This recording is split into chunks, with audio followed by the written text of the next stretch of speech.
Hello, good morning, my dear students. I am your English teacher, Jaspreet Singh. Today, we are going to talk about grammar part. In grammar part, we are going to discuss modal verbs. So, let's start it. What are modal verbs? How to use them? We will talk about it. Actually, we use modals to show if we believe something is certain, possible, or impossible, and we use modal verbs to show ability, for permission, and to make requests and offers. There are several modal verbs which we use and which we use in our daily life. So we will talk about them one by one. So let's start it. First of all, we talk about can and could. Can and could we use for possibility and impossibility. So we use could to show something that is possible but not certain. For example, they could come by car. Maybe they will come by car and maybe they will not come by car. So there is not certainty. There is just a possibility. For example, they could be at home. Maybe they are at home. So there is possibility. And we use can to make general statements. What is possible? It can be very cold here in winter. Because it is sometimes very cold here in winter, so that's why we can say it can be very cold here in winter. Next, you can easily get lost in this town. Means people often get lost in this town. So there is a possibility. So we use can and could both for possibility, but could we use for past and can be used for present. But could we can use in present as well. But we use could to request someone, to ask permission, and could is more formal and polite than can. Next, we use could have to make guesses about the past. So in past we can use could have as well. It's 10 o'clock, they could have arrived by now. So it is a guess about the past. Like, where are they? They could have got lost. So it's also a guess about the past. We use could to make general statements about the past as well. It could be very cold there in winter. It is sometimes very cold there in winter, so that's why we can say in the past it could be very cold there in winter. Next, if we talk about the ability, we can use can and cannot to talk about something or someone's skill and general abilities. For example, she can speak several languages. It is her ability. So can shows ability. If you say they can't dance very well, it is his disability, it is his skill. So for ability, for disability, for general skills, we can use can. Next, we use can and can't to talk about the ability to do something at a specific time in the present or future. For example, I can see you, like help, I can't breathe. So there is a statement a specific time in the present or future. So here we can use as well. Next, we use could have to say that something had the ability or opportunity to do something but didn't do it. So we can say that she could have learned Swahili but she didn't want to. I could have danced alright but I didn't.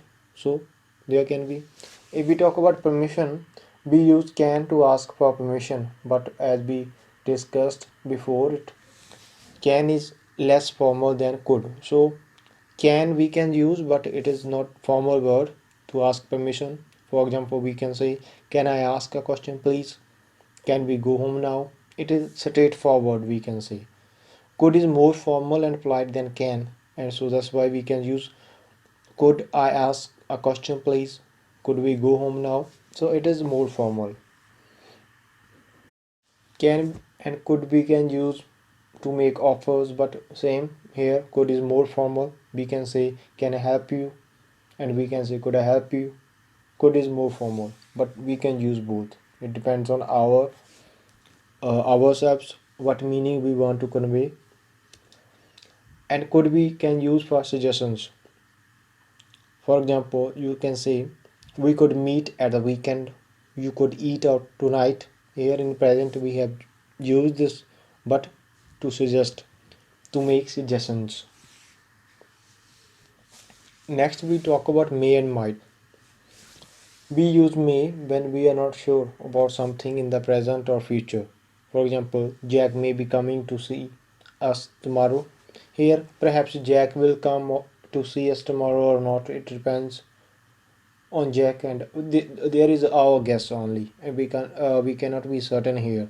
Just is our idea, and we are not sure about it. At that time, we use may to ask for permission in formal way, in very formal way. And here I want to add that may is more formal than could, and may shows less possibility in some specific contexts. So we use may to ask for permission in a formal way.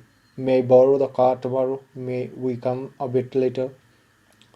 And we can use it to give permission in a formal way. You may go now. You may come at 11 if you wish. So may is more formal than can and could. To say something, someone has permission in a formal way. Students may travel for free. Here is a formal permission for students. Here we can also use. Next we use might, and here may also I want to add. Here may we can use for blessings as well. For example, we say may you live long. So may we use for wishes, for blessings. And on the other side, might. We use might when we are not sure about something in the present or future, and we can use it in the past as well. For example, I might see you tomorrow. Here, very less possibility, and here, more less possibility than may. Might shows less possibility than may. It looks nice, but it might be very expensive. It is quite bright. It might not rain today. So might shows less possibility or a less a surety or certainty, you can say. We use may have and might have to make guesses about the past. For example, I haven't received your letter. It may have lost in the post. So we can use it here may have, and might have we can use it's 10 o'clock, they might have arrived by now. And we also use might as the past tense or of a requesters with may. For example, he asked if he might borrow the car. Here this was may and might. Now we talk about will, would, and shall. Shall, I want to clear you already that shall we don't use nowadays, very rarely we use, but shall we can use with I and you, and shall be used in formal letter writing, in other letter writings, formal letter writings or other formal writings. Shall be used for general statements. Will is more sure than shall. Will shows our determination. And we use will to express beliefs about the present or future, to talk about what people want to do or are willing to do, to make promises, offers, and requests.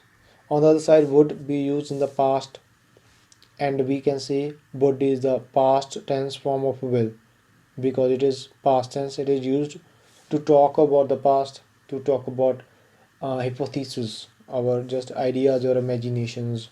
For politeness, we use would. And for beliefs, we use will to express beliefs about the present or future. For example, John will be in his office. We will be late. We will have to take the train. So here we can use will.